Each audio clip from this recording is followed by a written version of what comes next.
భక్తులారా, ప్రతి ఇంట్లో ఒక మాట తరచూ వినిపిస్తూ ఉంటుంది.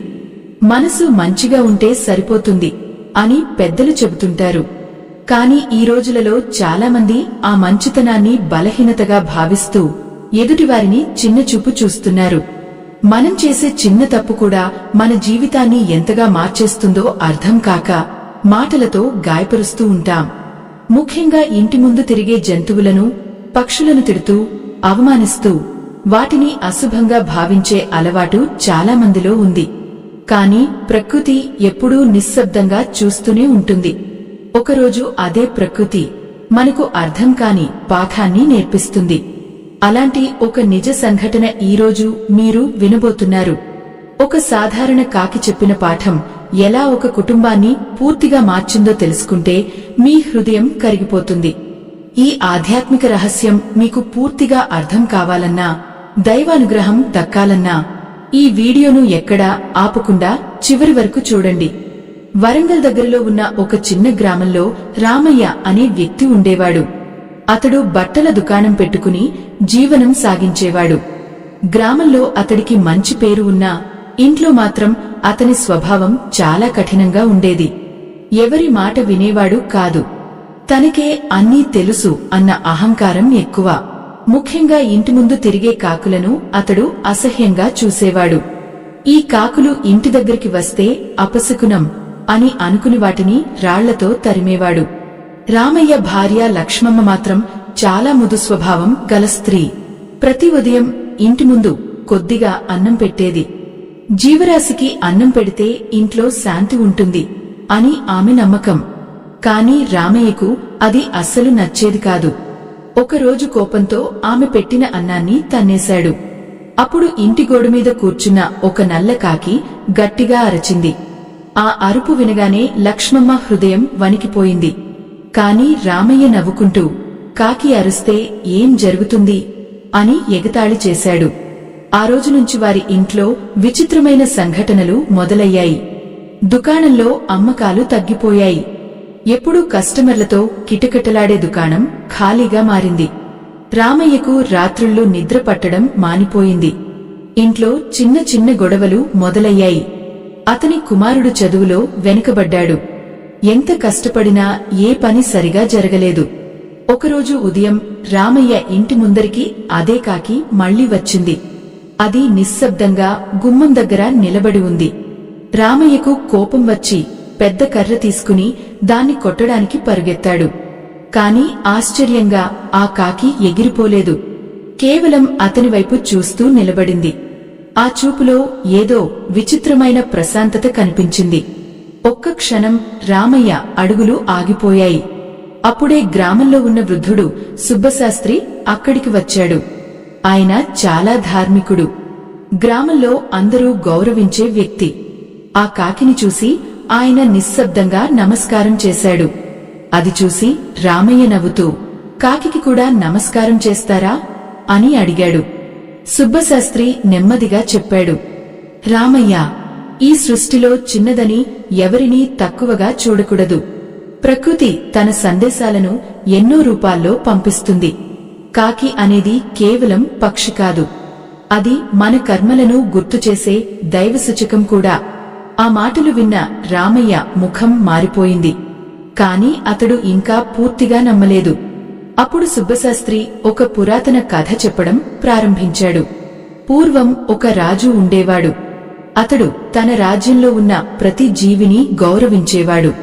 ఒకరోజు రాజభవనం ముందు ఒక కాకి వచ్చి అరచింది. అందరూ దాన్ని తరిమేయాలని చెప్పారు.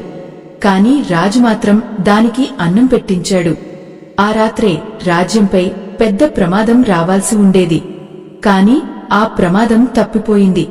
అప్పుడు రాజుగారికి ఒక మహర్షి చెప్పాడు, ప్రకృతిని గౌరవించిన వారిని ధర్మం కాపాడుతుంది అని. ఆ కథ విన్న లక్ష్మమ్మ కళ్లలో నీళ్లు తిరిగాయి. కాని రామయ్య మనసులో ఇంకా గర్వం పూర్తిగా తగ్గలేదు. ఇవి కథలు మాత్రమే అని అనుకున్నాడు. ఆ రాత్రి అతడికి ఒక విచిత్రమైన కల వచ్చింది. చీకటిగా ఉన్న దారిలో తాను ఒంటరిగా నడుస్తున్నట్టు కనిపించింది. ఎక్కడినుంచో కాకి అరుపులు వినిపించాయి. ఒక్కసారిగా ఒక వెలుగు కనిపించింది. ఆ వెలుగులో ఒక వృద్ధ సన్యాసి నిలబడి ఉన్నాడు. ఆయన నెమ్మదిగా చెప్పాడు, మనిషి గొప్పతనం అతడు సంపాదించిన ధనంలో కాదు, అతడు చూపించే కరుణలో ఉంటుంది. అంతే. వెంటనే రామయ్య చెమటలు పట్టి నిద్రలేచాడు. బయట గుమ్మం దగ్గర అదే కాకి మళ్లీ కూర్చుని ఉంది. కాని ఈసారి దాని అరుపు అతనికి భయంగా కాక ఏదో సందేశంలా అనిపించింది. తెలుగు సామెత చెబుతుంది, జీవిని గౌరవించిన వాడిని జగమే గౌరవిస్తుంది. ఆ మాట అర్థం రామయ్యకు కొంచెంగా అర్థమవడం ప్రారంభమైంది. అయినా అతడి జీవితాన్ని పూర్తిగా మార్చే సంఘటన మాత్రం ఇంకా జరగాల్సి ఉంది. మరుసటి రోజు ఉదయం గ్రామమంతా మబ్బులతో కప్పుకుపోయింది. చల్లటి గాలి వీచినా రామయ్య మనసులో మాత్రం తెలియని భయం అలుముకుంది. అతడు దుకాణానికి వెళ్లడానికి సిద్ధమవుతుండగా ఇంటి ముందు గుమ్మం దగ్గర అదే కాకి మళ్లీ కనిపించింది. ఈసారి అది నెమ్మదిగా నేలమీదికి దిగింది. లక్ష్మమ్మ పెట్టిన కొద్దిగా అన్నం తిని మళ్లీ గోడమీద కూర్చుంది. ఆశ్చర్యంగా ఆ రోజు రామయ్య దాన్ని తరిమేయలేదు. కాని అతని మనసులో ప్రశ్నలు మాత్రం మొదలయ్యాయి.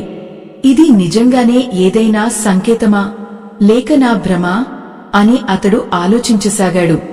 దుకాణానికి వెళ్లిన తర్వాత కూడా అతడి మనసు ప్రశాంతంగా లేదు. మధ్యాహ్నం అయ్యేసరికి భారీ వర్షం మొదలైంది. గ్రామం పక్కన ఉన్న వాగు ఉప్పొంగా ప్రవహించడం ప్రారంభించింది. అందరూ తమ తమ ఇళ్లకు పరుగులు తీశారు. రామయ్య కూడా దుకాణం మూసేసి ఇంటికి బయలుదేరాడు.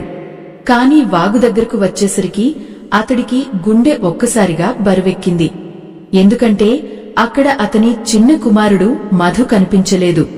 ఆ పిల్లవాడు ఉదయం స్నేహితులతో ఆడుకోవడానికి బయటకు వెళ్లాడు. అప్పటినుంచి ఇంటికి రాలేదు. లక్ష్మమ్మ ఏడుస్తూ మధు కనిపించడం లేదు అని చెప్పింది. ఆ మాట విన్న వెంటనే రామయ్య కాళ్లు వణికిపోయాయి. గ్రామస్థులందరూ కలిసి పిల్లవాడిని వెతకడం ప్రారంభించారు. వర్షం మరింత పెరిగింది.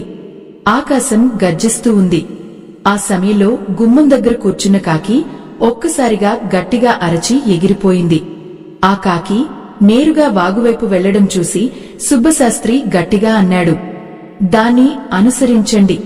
అందరూ ఆశ్చర్యపోయినా ఆ కాకి వెంబడి పరుగెత్తారు. కొంత దూరం వెళ్లాక ఒక పెద్ద చెట్టు కింద మధు కూర్చుని కనిపించాడు. అతడు భయంతో వణికిపోతున్నాడు. వర్షంలో దారి తప్పిపోయి అక్కడే చిక్కుకుపోయాడు. ఆ దృశ్యం చూసి లక్ష్మమ్మ కుమారుడిని గట్టిగా కోగిలించుకుంది. రామయ్య కళ్లలో నీళ్లు తిరిగాయి. అతడు ఆకాశం వైపు చూశాడు. అదే సమయంలో చెట్టు కొమ్మ మీద ఆ కాకి కూర్చుని ఉంది. వర్షపు చినుకులు దాని రెక్కలపై పడుతున్నా అది ప్రశాంతంగా కనిపించింది. ఆ క్షణం రామయ్య గుండెలో ఏదో విరిగిపోయింది.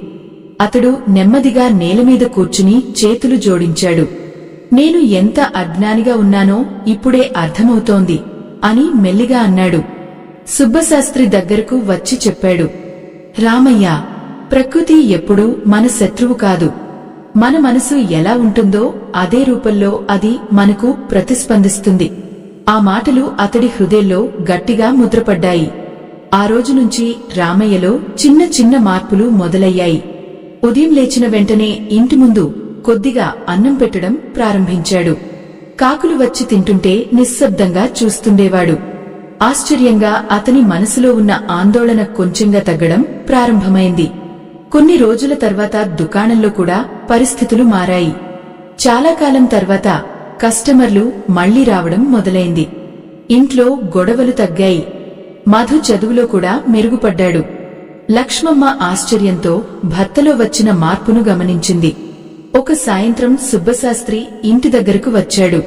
రామయ్య అతడిని గౌరవంగా లోపలికి ఆహ్వానించాడు. అప్పుడు శాస్త్రిగారు ఒక గొప్ప విషయం చెప్పారు.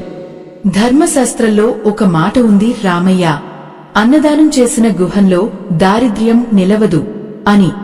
అది కేవలం మనుషులకు మాత్రమే కాదు, ఆకలితో ఉన్న ప్రతి జీవికి వర్తిస్తుంది. ఆ మాట విన్న రామయ్య కళ్లలో పశ్చాత్తాపం కనిపించింది. అతడు గతంలో తాను చేసిన తప్పులను గుర్తు చేసుకున్నాడు. ఎన్నిసార్లు నిర్దయగా పక్షులను తరిమాడో గుర్తొచ్చింది. ఆ రాత్రి అతడు ఇంటి ముందర నిశ్శబ్దంగా కూర్చున్నాడు. ఆకాశంలో చంద్రుడు వెలుగుతున్నాడు. ఒక్కసారిగా అదే కాకి వచ్చి గుమ్మం దగ్గర కూర్చుంది. కాని ఈసారి దాని అరుపు భిన్నంగా అనిపించింది. అది కోపంలా కాదు, ఆశీర్వాదంలా వినిపించింది. రామయ్య చేతిలో ఉన్న అన్నాన్ని నెమ్మదిగా నేలపై పెట్టాడు. కాకి దగ్గరకు వచ్చి తినడం ప్రారంభించింది. ఆ దృశ్యం చూస్తూ అతని హృదయం ప్రశాంతంగా మారింది. తెలుగు పెద్దలు ఒక మాట చెబుతారు, కరుణ ఉన్న చోటే కళ్యాణం ఉంటుంది. ఆ మాట నిజమని రామయ్య ఇప్పుడు గట్టిగా నమ్మసాగాడు. కాని అతడి గతంలో చేసిన ఒక తప్పు మాత్రం ఇంకా అతడిని విడిచిపెట్టలేదు. ఒకరోజు ఉదయం రామయ్య దుకాణం తలుపులు తెరుస్తుండగా గ్రామానికి దూరంగా ఉండే వెంకటదాసు అనే వృద్ధుడు అక్కడికి వచ్చాడు. అతడు ఒకప్పుడు చాలా ధనవంతుడు. కాని కాలక్రమంలో అన్నీ కోల్పోయి ఒంటరిగా జీవిస్తున్నాడు. గ్రామంలో చాలామంది అతడిని చూసి దూరంగా వెళ్లిపోతారు. ఎందుకంటే అతడు ఎప్పుడూ కాకులతో మాట్లాడుకుంటూ తిరుగుతుండేవాడు. అందుకే కొందరు అతడిని పిచ్చివాడిగా కూడా భావించేవారు. వెంకటదాసు నెమ్మదిగా రామయ్య దగ్గరకు వచ్చి అన్నాడు, నీ జీవితంలో మార్పు మొదలైంది. కాని నీకు ఇంకా ఒక పరీక్ష మిగిలి ఉంది. ఆ మాట విన్న రామయ్య ఆశ్చర్యపోయాడు. ఏ పరీక్ష అని అడిగాడు. వృద్ధుడు చిరునవ్వుతో చెప్పాడు, నువ్వు చాలా సంవత్సరాల క్రితం చేసిన ఒక పని ఇప్పుడు నీ ముందుకు మళ్లీ రాబోతోంది. రామయ్య గుండె ఒక్కసారిగా బరువెక్కింది. అతడు ఆలోచించాడు. కాని ఏ తప్పు గురించి వృద్ధుడు చెబుతున్నాడో గుర్తుకు రాలేదు. ఆ రాత్రి గ్రామంలో పెద్ద గాలివాన వచ్చింది. చెట్లు ఆగిపోయాయి.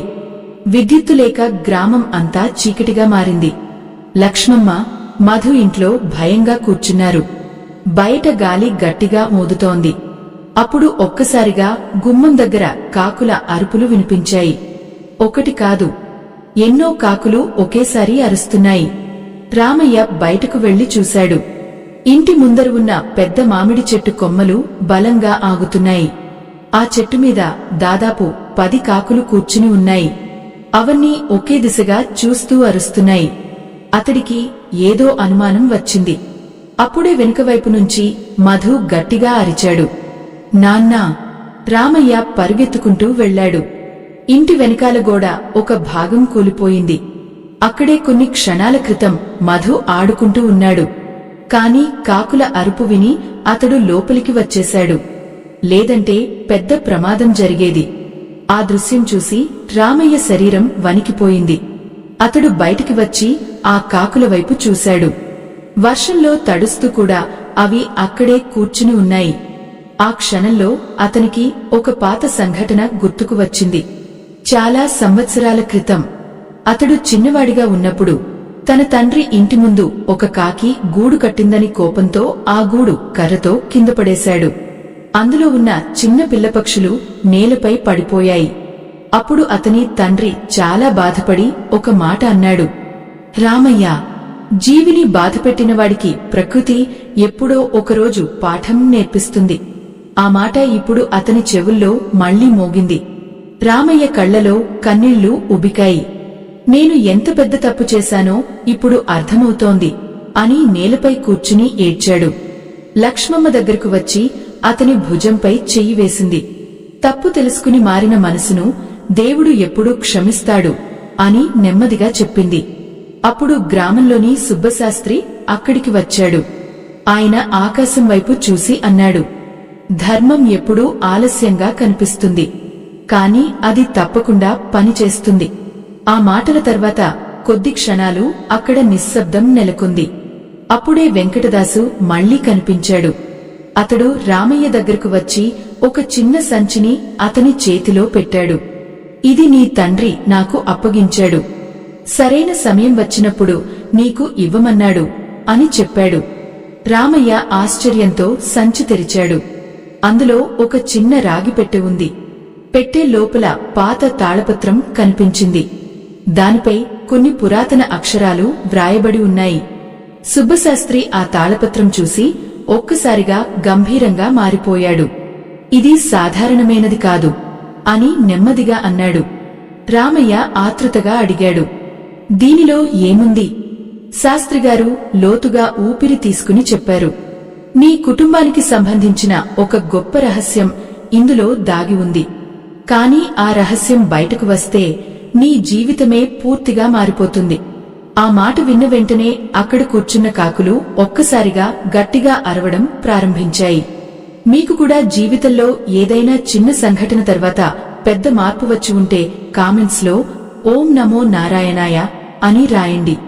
కాని ఆ తాళపత్రంలో నిజంగా ఏమి వ్రాయబడి ఉంది అనేది మాత్రం ఇంకా ఎవరికీ తెలియలేదు. ఆ రాత్రంతా రామయ్యకు నిద్ర పట్టలేదు. బయట వర్షం తగ్గిపోయినా అతని మనసులో మాత్రం అలజడి పెరుగుతూనే ఉంది. గదిలో మూలన పెట్టిన ఆ రాగి పెట్టెవైపు అతని చూపు పదే పదే వెళ్తోంది. చివరకు తెల్లవారుజామున అతడు సుబ్బశాస్త్రి ఇంటికి వెళ్లాడు. శాస్త్రిగారు అప్పటికే నది స్నానం చేసి తులసి మొక్క దగ్గర దీపం వెలిగిస్తున్నారు. రామయ్య చేతులు జోడించి అన్నాడు, శాస్త్రిగారు, దయచేసి ఆ తాళపత్రంలో ఏముందో చెప్పండి. నా గుండె భయంతో కొట్టుకుంటోంది. సుబ్బశాస్త్రి కొద్దిసేపు మౌనంగా ఉండి ఆ తర్వాత నెమ్మదిగా మాట్లాడడం ప్రారంభించాడు. రామయ్య, నీ తాతగారు ఒకప్పుడు ఈ గ్రామంలో చాలా గౌరవం పొందినవారు. ఆయన ప్రతి అమావాస్య రోజు పక్షులకు, జంతువులకు అన్నదానం చేసేవారు. అందుకే వారి ఇంట్లో ఎప్పుడూ శాంతి ఉండేది. కాని ఆయన మరణించిన తర్వాత ఆ సంప్రదాయం ఆగిపోయింది. అప్పటినుంచి మీ కుటుంబంలో కలహాలు మొదలయ్యాయి. రామయ్య ఆశ్చర్యంగా విన్నాడు. ఈ తాళపత్రంలో ఒక వ్రతం గురించి వ్రాయబడి ఉంది. మీ కుటుంబం మళ్లీ సుఖశాంతులు పొందాలంటే 41 రోజులు ప్రతి ఉదయం ఆకలితో ఉన్న జీవులకు అన్నం పెట్టాలని ఇందులో ఉంది. ఆ మాటలు విన్న వెంటనే రామయ్య హృదయంలో ఒక కొత్త వెలుగు పుట్టింది. కాని అతడికి ఇంకా ఒక సందేహం మిగిలింది. కేవలం అన్నం పెట్టడం వల్లే అంతా మారిపోతుందా అని అడిగాడు. సుబ్బశాస్త్రి చిరునవ్వు నవ్వాడు. ధర్మం అనేది పెద్ద యజ్ఞాల్లో కాదు రామయ్య, చిన్న కరుణలో ఉంటుంది. మహాభారతంలో ఒక చిన్న ఉడత కూడా రామసేతు నిర్మాణంలో తన వంతు సహాయం చేసింది. ఆ ప్రేమను శ్రీరాముడు గౌరవించాడు. దేవుడు చూసేది మనసు. ఆ ఉదయం నుంచే రామయ్య ఆ వ్రతాన్ని ప్రారంభించాడు. ఇంటి ముందు శుభ్రంగా నీళ్లు చల్లి చిన్న పాత్రలో అన్నం పెట్టాడు. కాకులు ఒక్కొక్కటిగా వచ్చి తినడం ప్రారంభించాయి. ఆశ్చర్యంగా అతని మనసులో ఒక విచిత్రమైన ప్రశాంతత కలిగింది. రోజులు గడుస్తున్న కొద్దీ అతడిలో మరింత మార్పు వచ్చింది. దుకాణానికి వచ్చిన పేదవారికి కూడా సహాయం చేయడం ప్రారంభించాడు. ముందు కోపంగా మాట్లాడే రామయ్య ఇప్పుడు నెమ్మదిగా మాట్లాడుతున్నాడు. గ్రామస్థులు కూడా ఈ మార్పు చూసి ఆశ్చర్యపోయారు. ఒకరోజు సాయంత్రం వెంకటదాసు మళ్లీ అతడి ఇంటి ముందుకు వచ్చాడు. ఈసారి అతని ముఖంలో ప్రశాంతమైన చిరునవ్వు కనిపించింది. నీ తండ్రి ఆత్మ ఇప్పుడు సంతోషంగా ఉంది అని నెమ్మదిగా అన్నాడు. ఆ మాట విన్న రామయ్య కళ్లలో కన్నీళ్లు తిరిగాయి. అప్పుడే గుమ్మం దగ్గర ఒక చిన్న బాలిక కనిపించింది. ఆమె బట్టలు చిరిగిపోయి ఉన్నాయి. చేతిలో చిన్న పాత్ర పట్టుకుని నిలబడింది. అమ్మా, కొద్దిగా అన్నం పెట్టండి అని లక్ష్మమ్మను అడిగింది. లక్ష్మమ్మ వెంటనే లోపలికి వెళ్లి అన్నం తీసుకొచ్చింది. కాని ఆ బాలిక ఒక్కసారిగా గుమ్మం మీద కూర్చున్న కాకిని చూపించింది. ముందు దానికి పెట్టండి అని చెప్పింది. అందరూ ఆశ్చర్యంగా ఆ బాలిక వైపు చూశారు. రామయ్య నెమ్మదిగా కాకి దగ్గర అన్నం పెట్టాడు. అది తిన్న తర్వాతే ఆ బాలిక తన పాత్రలో అన్నం తీసుకుంది. తినిపోయాక ఆమె చిరునవ్వు నవ్వి అక్కడి నుంచి నడుచుకుంటూ వెళ్లిపోయింది. కాని కొద్ది దూరం వెళ్లాక ఒక్కసారిగా కనిపించకుండా పోయింది. లక్ష్మమ్మ భయంతో ఇది సాధారణ పిల్ల కాదు అని మెల్లిగా చెప్పింది. సుబ్బశాస్త్రి ఆకాశం వైపు చూస్తూ అన్నాడు, దైవం ఎప్పుడూ మన ముందుకు సాధారణ రూపంలోనే వస్తుంది. ఆ మాటలు విన్న రామయ్య గుండె భక్తితో నిండిపోయింది. తెలుగు సామెత చెబుతుంది, పెట్టిన గింజే మొలకెత్తుతుంది. మనం ఇచ్చిన కరుణే తిరిగి మన జీవితంలో ఆశీర్వాదంగా వస్తుంది. ఆ రోజు రాత్రి రామయ్య తన గుమ్మ ముందు దీపం వెలిగించి నిశ్శబ్దంగా కూర్చున్నాడు. కాకులు గోడమీద వరుసగా కూర్చుని ఉన్నాయి. చంద్రకాంతి వాటి రెక్కలపై పడుతూ అద్భుతంగా మెరిసింది. అతడు మనసులో ఒక్కటే అనుకున్నాడు, ఇంతకాలం నేను వెతికింది ధనం కాదు, మనశ్శాంతి. మీరు కూడా ఈ కథ ద్వారా మంచి భావన పొందితే మీ చేతనైన చిన్న సహాయాన్ని స్కానర్ ద్వారా అందించి ధర్మకార్యాలకు తోడ్పడండి. మీ సహాయం మరొకరి జీవితంలో వెలుగుగా మారవచ్చు. కాని రామయ్య జీవితంలో ఇంకా ఒక చివరి పరీక్ష మిగిలి ఉందని అతడికి అప్పటికి తెలియదు. 41 రోజుల వ్రతం ముగియడానికి ఇంకా 3 రోజులు మాత్రమే మిగిలి ఉన్నాయి. రామయ్య ఇప్పుడు పూర్తిగా మారిపోయాడు. ప్రతి ఉదయం సూర్యోదయానికి ముందే లేచి ఇంటి ముందు శుభ్రం చేసి నీళ్లు చల్లి జీవరాశులకు అన్నం పెట్టడం అతడి నిత్యకృత్యంగా మారింది. గ్రామంలో చాలామంది కూడా అతడిని చూసి అదే అలవాటు ప్రారంభించారు. ఒకప్పుడు కాకులను తరిమిన రామయ్య ఇప్పుడు అవి గుమ్మం దగ్గరకు రాగానే ఆనందంగా చిరునవ్వు నవ్వుతున్నాడు. ఆ రోజు సాయంత్రం గ్రామం మీద నారింజ రంగు వెలుగుపరుచుకుంది. గాలి మెల్లిగా వీచుతోంది. రామయ్య ఇంటి ముందు కూర్చుని ఉండగా వెంకటదాసు చివరిసారిగా అతడి దగ్గరకు వచ్చాడు. అతడి కళ్లలో ఏదో అపరమైన ప్రశాంతత కనిపించింది. రామయ్య అని మెల్లిగా పిలిచాడు. చెప్పండి తాతయ్య అని గౌరవంగా నిలబడ్డాడు రామయ్య. వృద్ధుడు నెమ్మదిగా అన్నాడు, నీకు ఇప్పుడు ధర్మం అర్థమైంది. కాని నిజమైన పరీక్ష అనేది మనం మంచిగా ఉన్నప్పుడు కాదు, మనకు నష్టం వచ్చినప్పుడు కూడా మన హృదయం కరుణతోనే ఉందా లేదా అన్నదే. ఆ మాటలు రామయ్య మనసులో ముద్రపడ్డాయి. అప్పుడే గ్రామం చివరి నుంచి పరుగెత్తుకుంటూ ఒక యువకుడు వచ్చాడు. అతడు గట్టిగా ఊపిరి పీలుస్తూ అన్నాడు, రామయ్య, నీ దుకాణంలో మంటలు చెలరేగాయి. ఆ మాట విన్న వెంటనే రామయ్య కాళ్ళు వణికిపోయాయి. అతడు అక్కడి నుంచి పరిగెత్తుకుంటూ దుకాణం దగ్గరకు చేరుకున్నాడు. దూరం నుంచే పొగ కనిపిస్తోంది. గ్రామస్థులంతా అక్కడ చేరుకున్నారు. అదృష్టవశాత్తు మంటలు పెద్దగా వ్యాపించకముందే ఆర్పేశారు. కాని దుకాణంలో ఉన్న కొన్ని ఖరీదైన బట్టలు కాలిపోయాయి. కొన్ని నెలల క్రితమైతే రామయ్య అక్కడే కూర్చుని తలపట్టుకుని ఏడ్చేవాడు. కోపంతో అందరిపై అరిచేవాడు. కాని ఈసారి అతడు నిశ్శబ్దంగా నిలబడ్డాడు. ఆ సమయంలో అతని కళ్ల ముందు ఒక చిన్న దృశ్యం కనిపించింది. దుకాణం వెనుక మూలన ఒక కాకి చిక్కుకుని ఉంది. పొగ వల్ల అది ఎగరలేక వణికిపోతోంది. రామయ్య ఒక్క క్షణం కూడా ఆలోచించలేదు. వెంటనే లోపలికి వెళ్లి ఆ కాకిని జాగ్రత్తగా చేతుల్లోకి తీసుకుని బయటకు తీసుకొచ్చాడు. గ్రామస్థులంతా ఆశ్చర్యంగా అతడి వైపు చూశారు.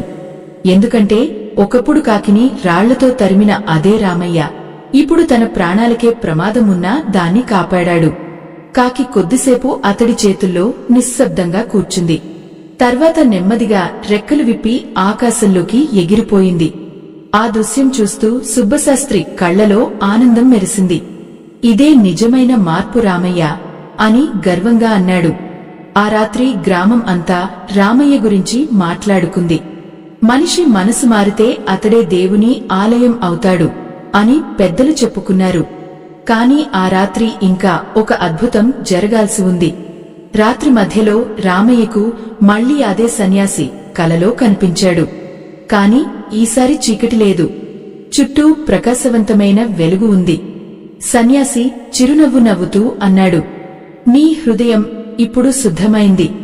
నువ్వు కేవలం కాకిని కాదు, నీలో ఉన్న అహంకారాన్ని కూడా విడిచిపెట్టావు. అంతే, ఆ వెలుగులో అనేక కాకులు ఆకాశంలో వలయంగా ఎగురుతూ కనిపించాయి. వాటి మధ్య నుంచి ఒక దివ్యమైన శాంతి అతడి హృదయంలోకి ప్రవేశించినట్టు అనిపించింది. రామయ్య ఒక్కసారిగా నిద్రలేచాడు. బయట తెల్లవారుతోంది. గుమ్మం ముందు దీపం ఇంకా వెలుగుతోంది. ఆ దీపం చుట్టూ కాకులు నిశ్శబ్దంగా కూర్చున్నాయి. ఆ క్షణంలో అతడికి జీవిత సత్యం అర్థమైంది. మనిషి సంపాదించే ధనం కన్నా అతడు పంచే దయే గొప్పది. కాని 41 రోజుల వ్రతం చివరి రోజు అతడిని ఎదురుచూస్తున్న సంఘటన మాత్రం అతడు ఊహించలేనిది. ఆ ఉదయం గ్రామమంతా ఎంతో ప్రశాంతంగా కనిపించింది. ఆకాశం స్వచ్ఛంగా ఉంది. గాలి మెల్లగా వీచుతోంది. రామయ్య హృదయంలో మాత్రం తెలియని ఆనందం అలుముకుంది. 41 రోజులుగా అతడు చేసిన వ్రతం ఈ రోజుతో పూర్తవబోతోంది. తెల్లవారుజామునే లేచి ఇంటి ముందు శుభ్రం చేశాడు. చిన్న దీపం వెలిగించాడు. లక్ష్మమ్మ కూడా భక్తితో తులసి మొక్కకు నీళ్లు పోసింది. ఆ రోజు ప్రత్యేకంగా ఎక్కువ అన్నం వండారు. రామయ్య తన చేతులతోనే చిన్న చిన్న పాత్రల్లో అన్నం పెట్టి గుమ్మం ముందు వరుసగా అమర్చాడు. కొద్దిసేపటికే కాకులు ఒక్కొక్కటిగా వచ్చి కూర్చున్నాయి. కాని ఆశ్చర్యంగా ఈసారి అవి అరవలేదు. చాలా ప్రశాంతంగా కనిపించాయి. సుబ్బశాస్త్రి కూడా అక్కడికి వచ్చాడు. వెంకటదాసు మాత్రం ఎక్కడా కనిపించలేదు. రామయ్య చుట్టూ చూసి అడిగాడు, తాతయ్య ఈరోజు ఎందుకు రాలేదు? శాస్త్రిగారు కొద్దిసేపు మౌనంగా ఉండి నెమ్మదిగా చెప్పారు. కొన్ని ఆత్మలు తమ పని పూర్తయిన తర్వాత నిశ్శబ్దంగా వెళ్లిపోతాయి రామయ్య. ఆ మాటలు విన్న వెంటనే రామయ్య గుండెల్లో ఏదో తెలియని భావన కలిగింది. అప్పుడే గుమ్మం ముందరికి ఒక వృద్ధ మహిళ వచ్చింది. ఆమె చేతిలో చిన్న సంచి ఉంది. నడవడానికి కూడా కష్టపడుతోంది. రామయ్య వెంటనే వెళ్లి ఆమెకు తోడుగా నిలబడ్డాడు. ఆమె చిరునవ్వుతో చెప్పింది, బిడ్డా, నేను 3 రోజులుగా సరిగ్గా తినలేదు. రామయ్య ఒక్క క్షణం ఆలస్యం చేయకుండా ఆమెను లోపలికి తీసుకెళ్లి భోజనం పెట్టించాడు. ఆమె తినే వరకు నిశ్శబ్దంగా ఎదురుచూశాడు. భోజనం పూర్తయ్యాక ఆ వృద్ధురాలు కళ్లలో ఆనంద బాష్పాలతో అతడి వైపు చూసి అన్నది, నువ్వు ఈరోజు కేవలం ఆకలి తీర్చలేదు బిడ్డా, నీ వంశానికి వెలుగు తెచ్చావు. ఆ మాటలు చెప్పి ఆమె చేతిలో ఉన్న చిన్న సంచిని రామయ్యకు ఇచ్చింది. తర్వాత నెమ్మదిగా బయటకు నడిచింది. రామయ్య సంచి తెరిచి చూడగా అందులో ఒక చిన్న వెండి నాణెం ఉంది. దానిపై పురాతన అక్షరాలు చెక్కబడి ఉన్నాయి. సుబ్బశాస్త్రి అది చూసి ఒక్కసారిగా ఆశ్చర్యపోయాడు. ఇది నీ తాతగారి దగ్గర ఉండే ధర్మచిహ్నం అని మెల్లిగా అన్నాడు. అది ఈమె దగ్గరకు ఎలా వచ్చింది అని రామయ్య ఆశ్చర్యపోయాడు. అప్పుడే బయటికి వెళ్లి చూసేసరికి ఆ వృద్ధురాలు ఎక్కడా కనిపించలేదు. దారి మొత్తం ఖాళీగా ఉంది. కాని గుమ్మం ముందు కూర్చున్న కాకులు మాత్రం నిశ్శబ్దంగా అతడి వైపు చూస్తున్నాయి. రామయ్య కళ్లలో కన్నీళ్లు ఉబికాయి. అతడు చేతులు జోడించి ఆకాశం వైపు చూశాడు. దైవం నిజంగా ప్రతి రూపంలో మన ముందుకు వస్తుంది అని భక్తితో అన్నాడు. ఆ రోజు సాయంత్రం గ్రామస్థులంతా రామయ్య ఇంటి దగ్గరకు చేరుకున్నారు. ఎందుకంటే అతడి జీవితంలో వచ్చిన మార్పు ఇప్పుడు అందరికీ ఆదర్శంగా మారింది. రామయ్య అందరి ముందు ఒక మాట చెప్పాడు, నేను జీవితంలో చాలా తప్పులు చేశాను. కాని ఒక చిన్న కాకి నాకు గొప్ప పాఠం నేర్పించింది. మనిషి గొప్పతనం అతడు ఎంత సంపాదించాడన్నదిలో కాదు, ఎంత ప్రేమ పంచాడన్నదిలో ఉంటుంది. ఆ మాటలు విన్న గ్రామస్థులందరి హృదయాలు కదిలిపోయాయి. తెలుగు పెద్దలు చెబుతారు, దయ ఉన్న చోటే దైవం ఉంటుంది. ఆ మాట ఇప్పుడు ఆ గ్రామం మొత్తం నిజంగా అనుభవించింది. ఆ రాత్రి గ్రామం మీద పౌర్ణమి వెలుగుపరుచుకుంది. రామయ్య ఇంటి గుమ్మం ముందు దీపం ప్రశాంతంగా వెలుగుతోంది. కాకులు గోడమీద వరుసగా కూర్చుని ఉన్నాయి. కాని ఈసారి వాటి అరుపుల్లో భయం లేదు, కేవలం శాంతి మాత్రమే ఉంది. రామయ్య, లక్ష్మమ్మ, మధు ముగ్గురు గుమ్మం ముందు కూర్చుని ఆ దృశ్యాన్ని చూస్తూ ఉన్నారు. వారి హృదయాల్లో ఎన్నాళ్లకో నిజమైన ఆనందం నిండిపోయింది. మన జీవితంలో కూడా ఎన్నోసార్లు ప్రకృతి మనకు చిన్న చిన్న సంకేతాలు ఇస్తుంది. కాని అహంకారంతో మనం వాటిని పట్టించుకోము. ప్రేమ, కరుణ, దయ ఇవే నిజమైన ధర్మమని అర్థం చేసుకున్న రోజు నుంచి మన జీవితమే మారిపోతుంది. మీకు కూడా ఈ కథలోని సందేశం హృదయాన్ని తాకి ఉంటే స్కానర్ ద్వారా మీ చేతనైన చిన్న సహాయాన్ని అందించి ధర్మానికి తోడ్పడండి. ఒక చిన్న సహాయం కూడా ఎవరో ఒకరి జీవితంలో ఆశగా మారుతుంది. అంతలో ఆకాశంలో ఒక్కసారిగా కాకుల గుంపు వలయంగా ఎగిరింది. చంద్రకాంతిలో వాటి రెక్కలు వెండి వెలుగులా మెరిశాయి. ఆ దృశ్యం చూస్తూ రామయ్య హృదయంలో ఒక మాట మాత్రమే మోగింది, ప్రకృతిని గౌరవించిన వాడిని ప్రకృతే కాపాడుతుంది. ఈ ఆధ్యాత్మిక ప్రయాణం ఇక్కడితో ముగిసిపోయింది. స్వస్తి.